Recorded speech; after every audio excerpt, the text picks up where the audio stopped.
This is the biggest game of the opening weekend.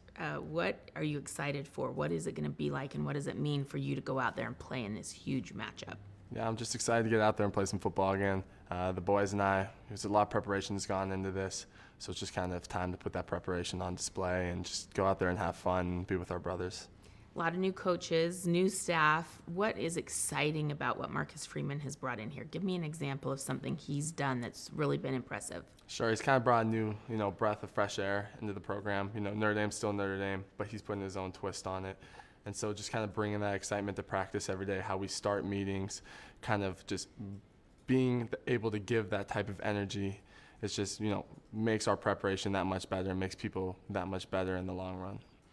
Ohio State presents a lot of challenges. They've got a lot of great weapons. How is your defense going to be able to match up with some of their weapons? Right.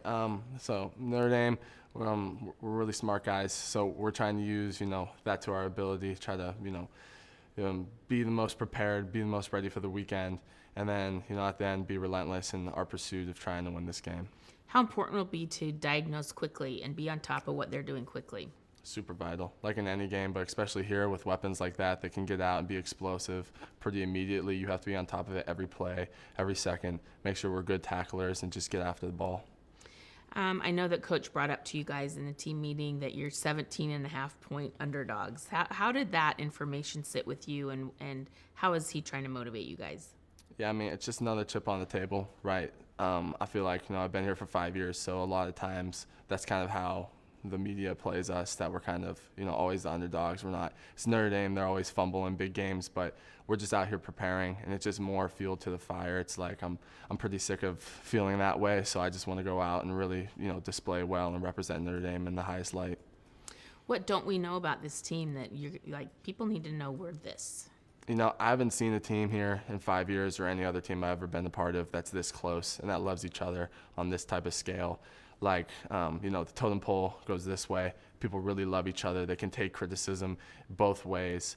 And when you kind of get that type of fluidity, it's just really next level on this growth scale, Yeah, I've seen teams that are really close like that. How do you think it manifests on the field? And just high level of communications, high level of trust, which is super important. I need to know my brother's going to do his job so I can do my job at a higher level. And when that kind of happens, it's kind of like compounding, and then the level of play climbs higher and higher. You've got a new quarterback. What have you noticed from him? You're having to look at him and scout him and defend him. What are people going to be surprised with Tyler? He's a young quarterback, but he acts like he's a veteran. He's very mature in his role, and he really kind of embraces himself like he's already been there for a couple years in that starting role. So it wasn't like stepping in and then it was a new quarterback. It was somebody that seems like he's been there and he's been learning the whole time he's been there. So he's just really ready for this role, and he's just very well-rounded as a quarterback. What stands out about Ohio State's quarterback, C.J. Stroud? He's a very explosive player, does a lot of good things. He's definitely somebody we have to focus on when it comes to the game. But, he's just another really high-level quarterback. We've had a lot in the past, so it's just, sticking to a game plan and executing at a high level. That's most important.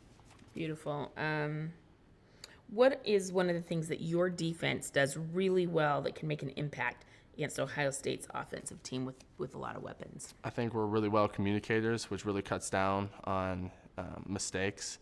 And when when you're able to communicate and make it really hard in the offense, we're not giving them anything that they shouldn't be getting. That makes them kind of take those long drives and make them take the small gains that offenses usually don't want. And so when you're consistent in that way and your communication is high and everybody's executing on a high level, it's really hard to get these big chunk plays against a defense like that. One of the players we would talk to, Michael, when he first got in here, was like, it's game week. It feels different. What does it feel like at Notre Dame right now? It's climbing energy. It's a lot of energy every day when you come in. You got to go get out there and push yourself to this different level every day. But when it's finally here, you think about in spring ball, it's so far away. You think about in fall camp, wow, it's fall camp. I have all this time. Now it's finally here, and there's just even more of an urgency now. It's kind of like this exciting tingle that's all over everybody just because, it's finally here. We're so excited. What do you anticipate the energy and atmosphere will be like at Ohio Stadium? Yeah, I'm sure it's going to be very hostile, but very electric at the same time. I haven't had the opportunity to play at the shoe, but we all know what it is. We've seen some videos, and we're getting mentally prepared for it that way. But we're ready just to step into another environment that's super loud, super hostile, and not for us. Coach Freeman played there. Like, what has he kind of given you that's like the insider's view of, like, hey, it's not going to be that bad? Or how's he tried to help you with that? I mean, a field is 120 by 53 and a third. And so what really matters is what happens in between those lines. So at the end of the day, there's atmosphere. We prepare for those type of things. But what really we have to focus on is going to take place within the field. So a picture got out about the road workouts that you do. CJ Stroud's face on his sled for the defense to kind of hit and tackle. How did those road workouts help you? Like, is that a thing? Right. So we go to a foreign atmosphere. We go to a park, and we just kind of work out somewhere we're not, used to. Usually we work out on turf. We're on grass. We're running hills. We're moving sleds. And then they kind of present it as, it's not our own. So they put all the teams that we're going to go into their house and play this year. If it's, Ohio State with CJ or whoever else we're playing away. Everybody's there, and we're just trying to embrace this, feel like we're on the road, and we still have to prepare for that. Kind of the same idea of us in fall camp, going to different high schools around here and kind of having an away game practice. We're just kind of prepare to be outside. And it goes back to that idea of field still 120 by 53 and a third. So that's what Coach Freeman's trying to harp on by that.